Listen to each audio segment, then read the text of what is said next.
Hello everyone, once again, this is Clive, and I'm here with yet another creepypasta. This one is called jvk1166z.esp. I will read this word for word, as per normal, but I would like to warn you, this one is pretty long-winded. So I hope you have yourself a snack or a drink or something while you listen. Or read along, as the link is below in the description. Some people might... Oh. Let me change up my voice, actually. Some people might recall some momentary buzz caused a couple of years ago by a particularly odd Morrowind mod. The file name was jvk1166z.esp. It was never posted on any of the larger Elder Scrolls communities, usually just smaller boards and role-playing groups. I know in a few cases, rather than being posted, it was sent via PM or email to a chosen few. It was only up for a few days, to the best of my knowledge. It caused a buzz because it was a virus, or seemed to be. If you tried to load the game with the mod active, it would hang at the initial load screen for a full hour and then crash to the desktop. If you let it get that far, your install of Morrowind, along with any save files you had, would be completely corrupted. Nobody could figure out what the mod was trying to do, since it couldn't be opened in the construction set. Eventually, warnings were distributed not to use it if you found it, and things died down. About a year later, in a mod board I used frequently, someone popped up with the mod again.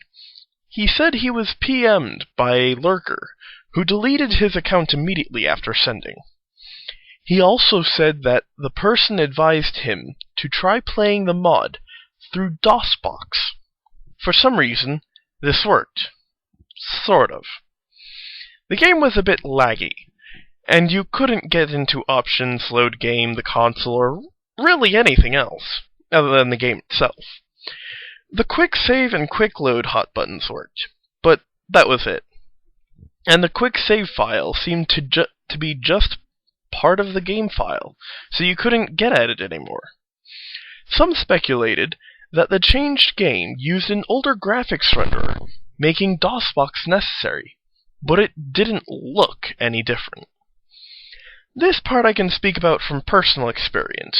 When you start a new game in JVK, as the board came to call it, once you left the starting bit in the census office and came into the game proper, the first thing you would notice is that the "Prophecy has been served" box pops up.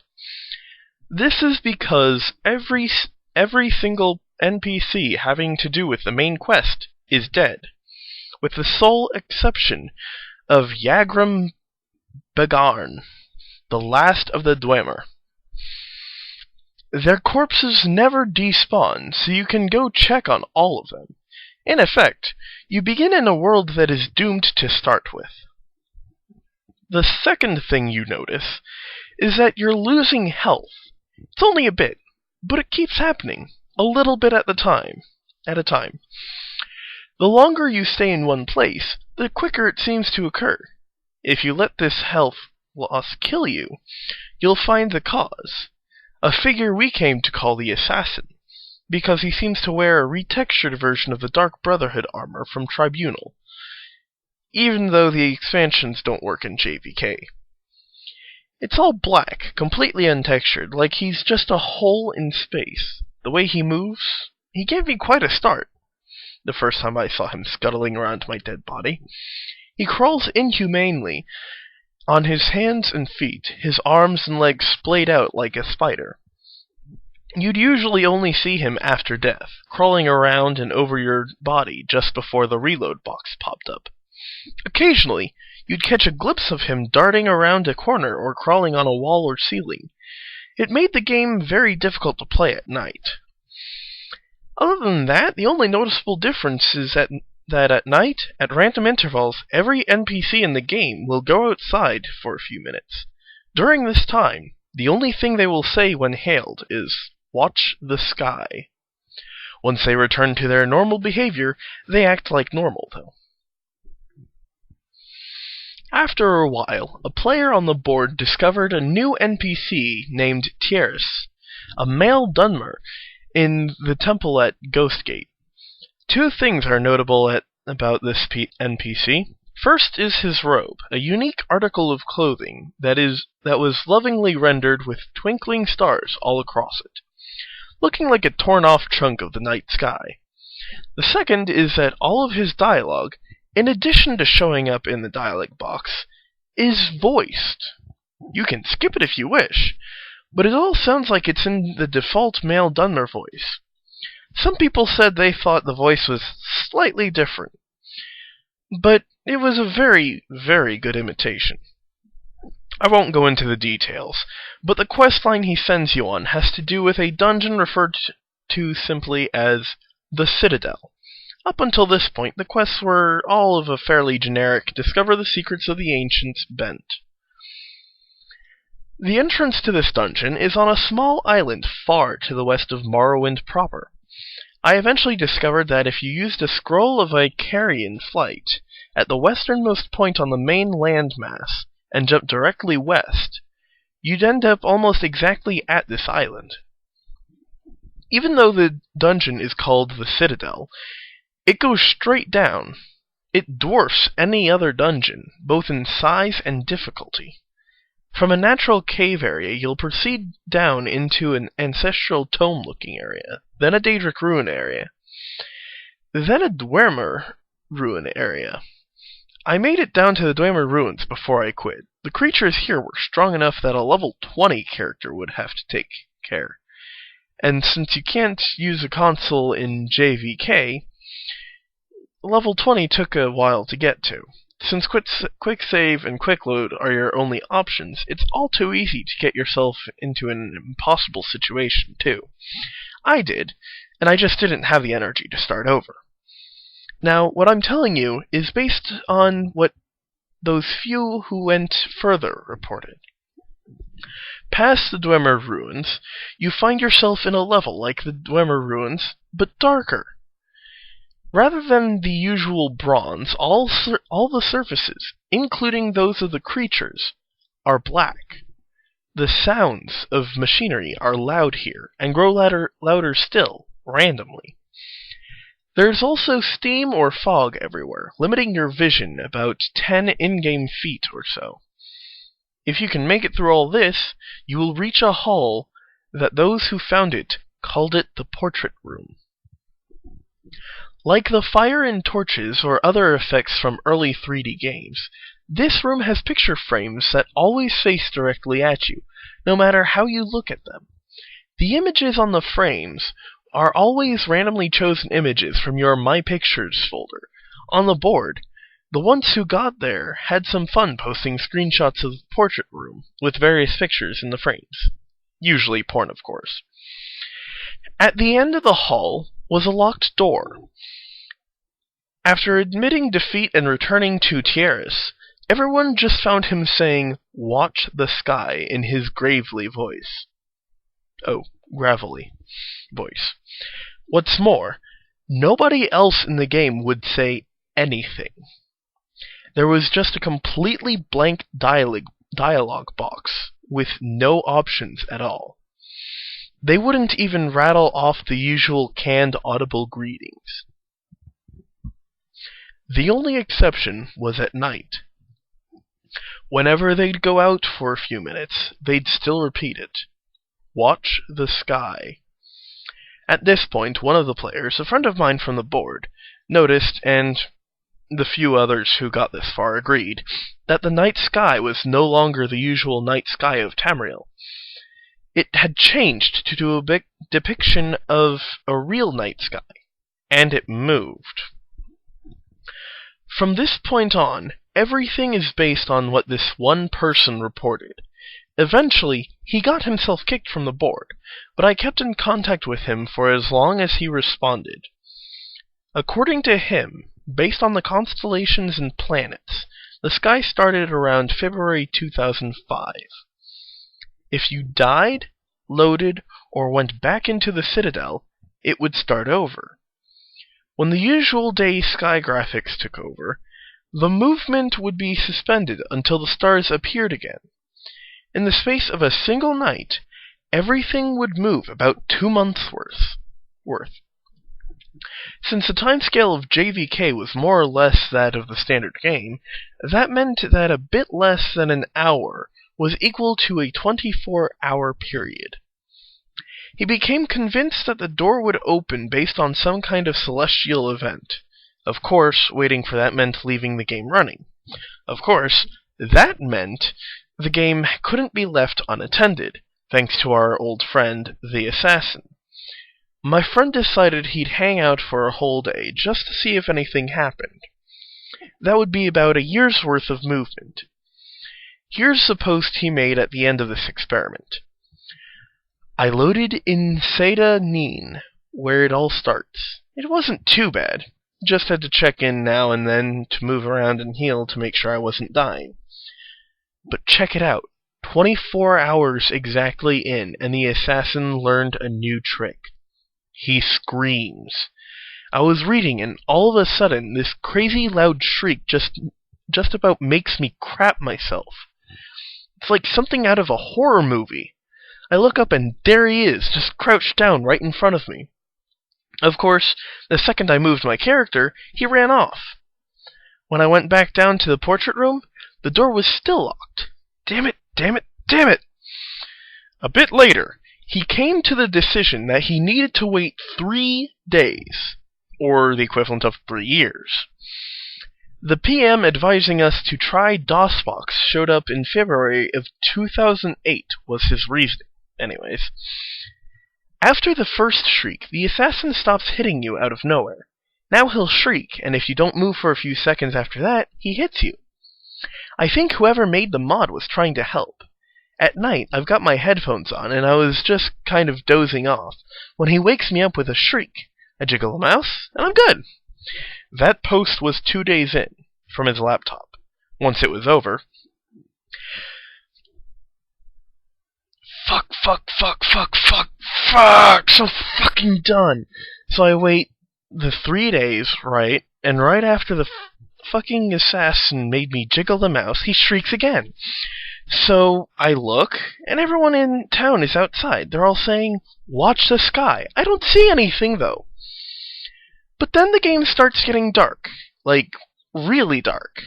I turn up the brightness all the way on my monitor, and I can still barely see.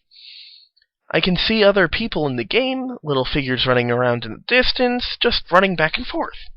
If I try to get too close, they run off. Now I was trying to sleep, so the lights are off, and this is kind of creepy. I don't want to get up to turn on my light because I don't want to miss anything. But nothing fucking happens. Eventually I go back to the Citadel. It's still dark, and I gotta swim.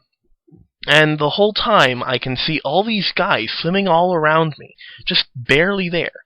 I make it to the Citadel, and it's normal light inside, and I get worried.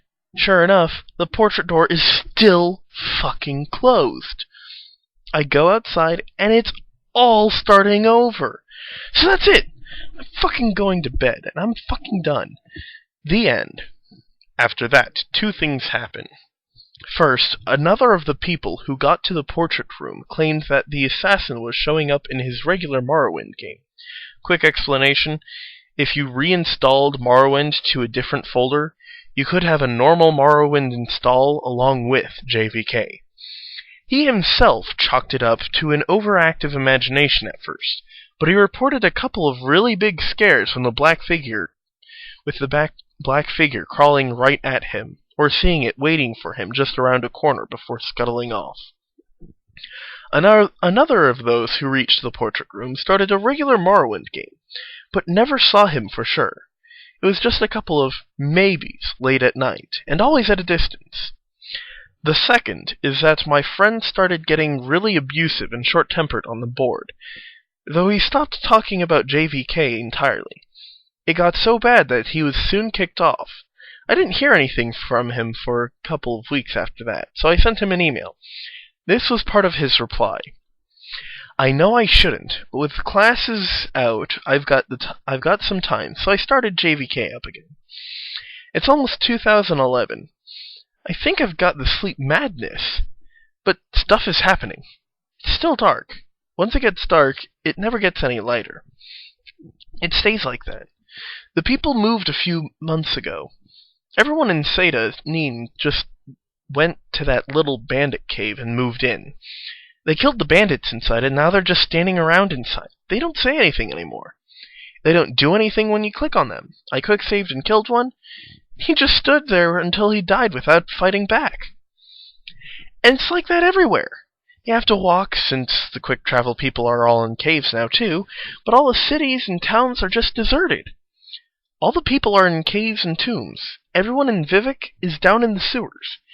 I'm going to Ghostgate next. I want to see if Tieris is still there. I'll tell you what he says when I get there. I replied, and said I wanted to see what he said too, and waited a day. When I didn't get a reply, I mailed him again, and a couple of hours later he sent back, "Sorry, I totally forgot." So, it's 2014 now, since it's always night. The stars are always moving. The whole screen is dark, but you can still see the brightest stars moving around. Tieris was gone. Everyone in Ghostgate was gone. I don't know where they went. They're not in any of the nearby caves, but there's new stuff. People still don't say anything, but their eyes are bleeding.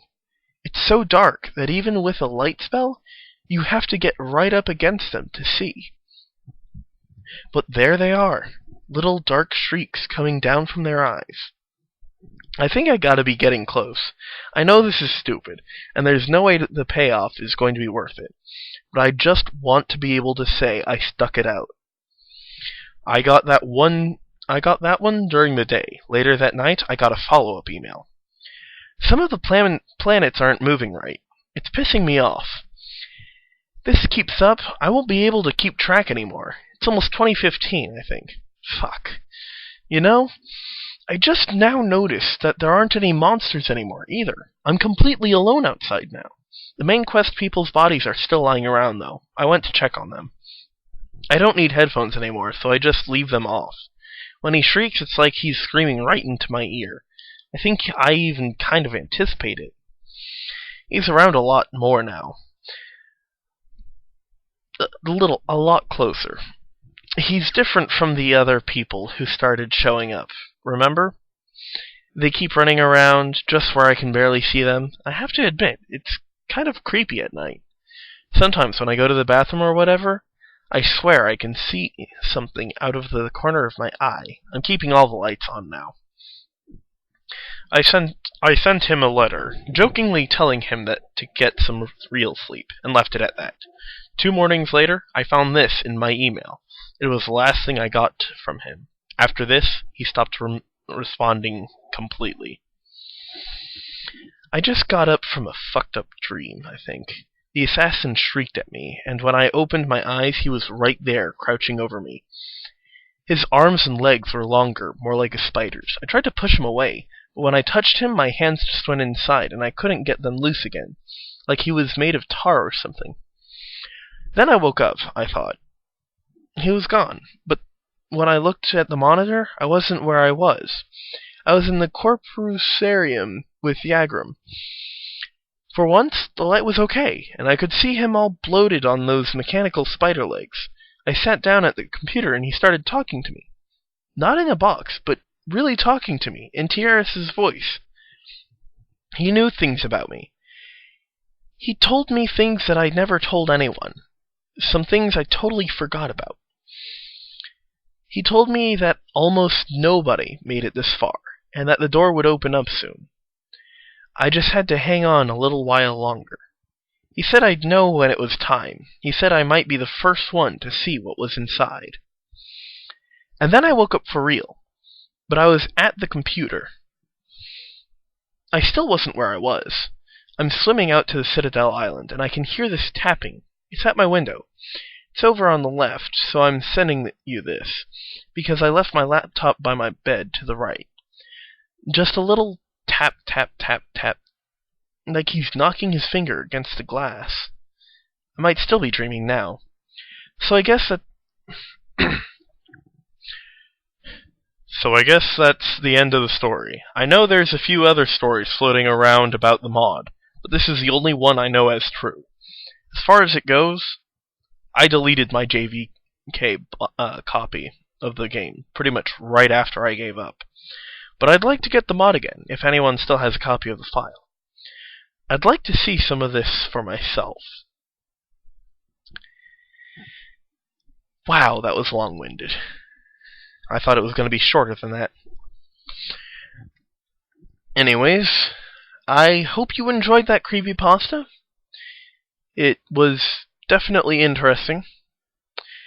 And all normal things, I guess. Have a good one, everyone.